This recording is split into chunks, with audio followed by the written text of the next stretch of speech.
안녕하세요. 사진 찍는 회계사입니다. 어저께 A9 마크2, A9-2가 출시가 되었죠. 그런데 반응이 다들 일단 간단하게만 저도 스펙을 잠깐만 따져보자면은, 일단 전작보다 좋아진, 제가 사용하고 있는 A9보다 좋아진 점은, 일단 첫 번째가 플리커 풀이 기계식 10연사가 가능했어요. 그 전까지는 5연사밖에 안 됐고 플리커 풀이 기능이 없었거든요. 또 두 번째가 UHS-2가 이제 더블 슬롯 전부 다 지원이 됩니다. 그 전까지는 그 슬롯 중에 하나만 UHS-2가 지원이 됐고 나머지 하나는 UHS-1만 지원이 됐거든요. 또 새로운 외부 인터페이스랑 뭐 좀 그립이 도톰해진 정도, 이 정도가 대부분인 것 같아요. 사실 이 바디의 포인트는 매우 빨라진 유선 전송이랑 원격 촬영 기능, 또 뭐 굉장히 빨라진 와이파이를 이용한 무선 전송 기능 막 이런 건데, 그 얘기는 좀 이따 할게요. 뭐 발전이 있다 없다 얘기는 좀 차치하고서라도 일단 좀 의아한 게 S로그가 지원이 안 된다는 게 너무 약간 황당하더라고요. 그래서 S로그를 왜 뺐을까?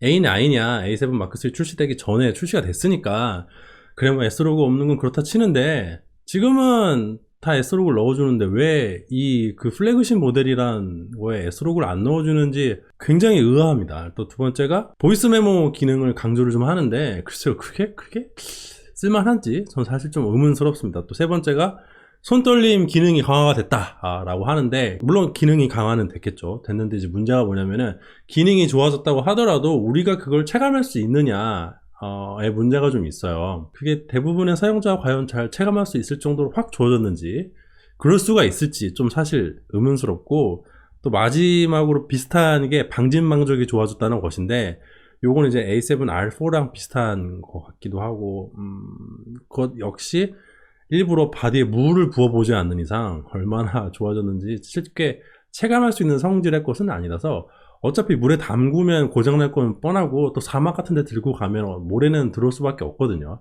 아무리 바디 방진방적 기능이랑 별개의 문제예요, 그런 거는. 그러니까 완벽하게 100% 막을 수는 없고, 막는 정도가 올라갔다는 건데, 그 올라간 정도를 체감할 수 있을 것인지는 사실 좀 의문스럽습니다. 사실 이제 이 바디가 이제 사고리다 아니다라고 하는데, 결론부터 말씀드리자면 저는 입장을 보류하고 있어요. 보류. 사고리다! 라고 외쳐버리면 속이 후련하겠지만, 약간 일단 보류하고자 하고, 왜 그런지는 잠시 뒤에 말씀드리겠지만, 어쨌든 간에 소니가 한 템포 쉬어간다는 느낌을 주는 거는 분명합니다. 크롭바디 라인을 봐도 그렇고, 크롭바디에 이면 조사형 센서를 넣지 않는 것도 그렇고, 분명히 한 템포 쉬어가고 있어요. 제가 일전에 뇌피셜 영상 1편에서 각 제조사 바디는 시간이 지나면 다 비슷해질 거다라는 취지로 말씀을 드린 적이 있는데, 그때 이제 그거에 반론을 제기하신 분들이, 야, 니콘이랑 캐논이 따라올 동안 소니는 뭐 가만히 있냐? 뭐 이런 말씀을 대부분 하셨거든요. 같이 열심히 달리면은 어떻게 격차가 줄어들 수 있겠냐고, 야, 네가 엔지니어를 뭘 안다고 막 그런 소리를 하냐라고 했는데, 이게 좀 보세요, 이제. 현실이 어떤가요? 네. 소니가 A9 마크2 관련된 스펙 같은 거 영상을 유튜브 영상으로 업로드를 했는데, 이게 영상 길이가 조금 더 길지만은 결국 주제 부분은 1분 50초 정도거든요. 그런데 그 중에 무려 20초 정도를 A9과 A9 마크2의 공통된 스펙에 대해서 할애를 하면서 설명을 했어요. 이런 경우가 있었나 싶을 정도로 전작이랑 발전됐습니다가 아니라 전작이랑 공통된 특징이 이 정도 있습니다 라고 한 거는 거의 처음인 것 같은데, 어떻게 보면은 발전이 안 됐다고 볼 수도 있겠지만, 또 어떻게 한편으로 보면은 지난번에 A9의 펌업이 얼마나 대단했는지 반증하는 거라고 저는 또 생각을 합니다. 이거를 욕을 해야 될지 말아야 될지 조금 애매하긴 한 게 잘 모르겠지만, 적당히만 욕을 하는 게 좋지 않을까 생각이 들어요. 왜냐면은 너무 욕하면은 앞으로는 그 정도의 대규모 펌업을 해주지 않을 게 뻔하잖아요. 아닌가? 그건 아닌가? 저는 잘 모르겠어요. 아무튼 그러면은 이 시점에서 왜 이런 제품 출시를 했을까? 다들 아시는 것처럼, 다들 생각하시는 것처럼 저도 똑같습니다. 그게 내년에 있는 2020년 도쿄 올림픽을 앞두고 뭔가 프레스 기기를 내놔야 되긴 하는 상황이긴 하거든요. 지금 A9을 가지고 갈 수는 없으니까 소니 입장에서는 어쩔 수 없어요. 시기적으로 무조건 A9 후속기를 지금 내야 돼요. 준비가 돼 있든 안 되든 간에.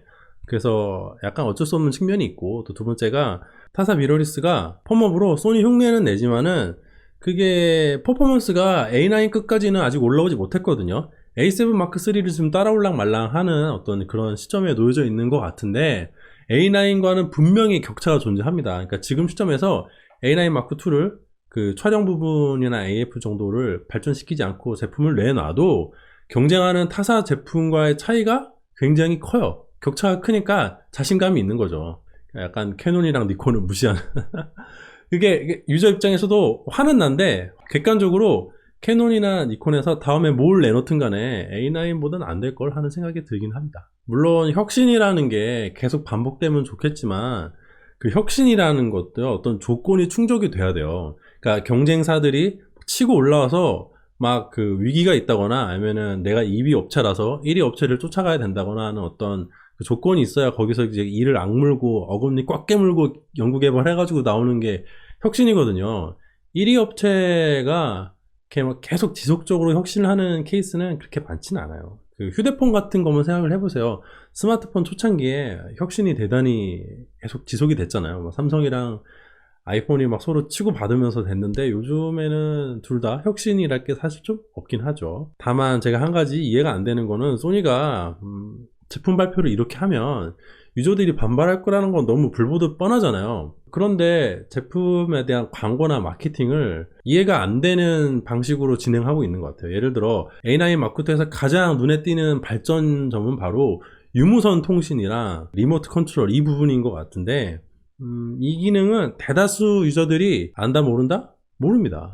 이 기능을 잘 몰라요. 일단 거의 사용하진 않아요. 왜냐면 기존에는 뭐 테더링이라고 해야 될지 그 뭐 A9이나 이런 거를 이렇게 촬영하는 거를 모니터로 실시간으로 보려면은 USB로 연결해가지고 그거를 엣지로 뭐 해가지고 뭐 어쩌고저쩌고 하는 그런 게 있었거든요. 제가 그 서비스 센터에 연락을 해보니까 USB로 연결을 하래요. 근데 제가 그걸 해봤더니 완전 별로예요. 네, 진짜 별로예요. 아 이건 아니구나 하는 거를 쉽게 알 수 있었습니다. 또 랜선을 이용해가지고 FTP 전송하는 기능이 뭔지도 모를 사람이 대부분인데다가 그 기능 실제로 이용하려고 해보면은 상당히 난이도도 있고 소니가 발표한 별도의 광고 영상 중에 하나를 보면은 그 프로페셔널하게 뭐 메이저리그나 뭐 이런 스포츠 전문 촬영을 하시는 기자분들 모셔다가 인터뷰를 한 영상이 있는데 이제 그런 프레스 작가분들이 나오셔가지고 이런 새로운 기능들을 막 지켜 세우면서 이걸 게임 체인저다. It's a game changer. 라고 되게 그 강하게 말씀하시는 걸 제가 봤거든요. 근데 일반 유저 입장에서는 아까 말씀드린 이유로 전혀 감이 안 옵니다.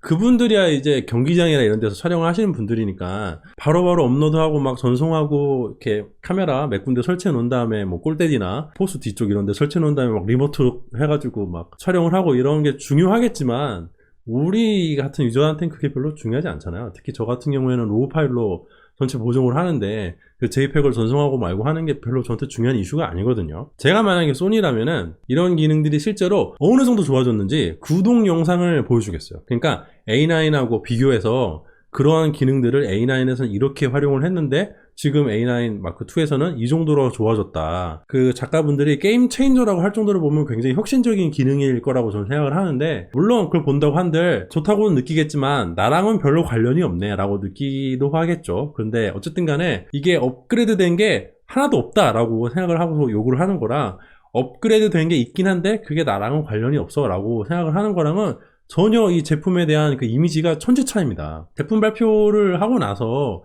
이러한 반응이 나타날 거란 걸 예상을 못했을까요? 저는 만약에 그렇다고 하면 마케팅 팀이 조금 벽보고 좀 반성을 해야 되지 않을까 생각을 하는데 이거를 뭐 글로벌에서 하는지 소니 일본 본사에서 기획을 했는지는 잘 모르겠지만 조금 미스 같아요.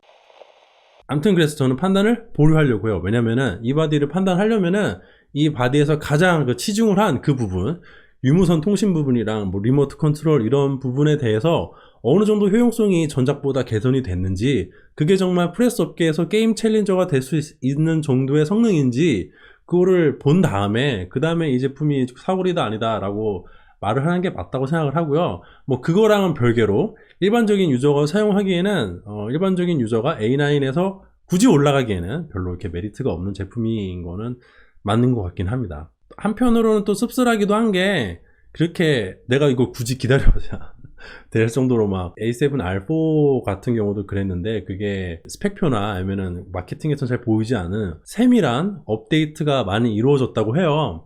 그래서 이게 뭐 잘 알려지진 않지만 좀 제대로 까보면은 생각보다 많이 좋아졌다 이런 말씀 하시는 분들도 계시는데 그게 전작보다 좋아진 게 있으면은 제조사가 적극 알려가지고 이렇게 소비자한테 알려줘야지 소비자가 막 엄청 그 제품을 직접 사가지고 막 공부를 해야 겨우 알 수 있을 정도의 업그레이드가 있거나 아니면 업그레이드가 꽤나 괜찮은데 그거를 그렇게 해야만 알 수 있게 마케팅을 안 한다거나 하면은 그게 소비자 잘못일까요? 그걸 소비자가 잘 모른다고 야 네가 잘 몰라서 임마 네가 몰라서 그래 임마 라고 할 수 있어요 그게? 그게 아니잖아요. 제품을 잘 알 수 있게 유튜브를 고용해서 일을 하든가 아니면은 뭐 본인들이 이렇게 잘 만들어서 하든가 해야 되는데 좀 그런 면에 있어서는 아쉽다고 생각을 하고요. 뛰어난 스펙이 발전이 있었을 때 예를 들어 무진동, 무소음, 블랙아웃 프리 20년사라는 그 정말 압도적인 성능을 A9이 처음에 딱 보여줬을 때 그냥 문장 그 텍스트만 봐도 전율이 쫙 올라오잖아요. 와 그게 참말이란 말인가. 또 그걸 시연하는 영상을 처음 보여줬을 때 그 감동을 저는 정말 잊을 수가 없거든요. 그 A9이 처음 발표가 돼가지고 그렇게 막 다다다다닥 촬영되는 영상이 인터넷에 처음 올라왔을 때 그걸 볼 때 그 전율을 와 소니가 미쳤구나 외계인을 구워 삶았구나 하는 그런 어떤 감동이 좀 그립긴 합니다. 그게 좀 많이 그립네요. 아무튼 그래서 오늘 잡담 방송 정리 좀 하자면은 어쨌든 제가 보기에는 이게 지금 사고인지 아닌지는 판단을 보려야 될 것 같다. 일반 유저 입장에서는 별로 나아진 게 없지만 그 프레스 기기라고 이거를 이렇게 밀고 있으니까 프레스 기기로서 정말 혁신적인 게임 챌린저가 될 수 있을 만한 어떤 발전이 있었는지 없었는지는 조금 보고서 판단을 해야 될 것 같은데 그렇게 해야만 되는 지금 상황이 아쉽기는 하다라고 생각을 합니다. 여러분들 의견 어떠신가요? 오늘도 역시 제 잡담 방송을 봐주신 분들께 감사드리고 제 영상이 도움이 되고 재미가 있었다면 좋아요와 구독도 부탁드리도록 하겠습니다. 감사합니다.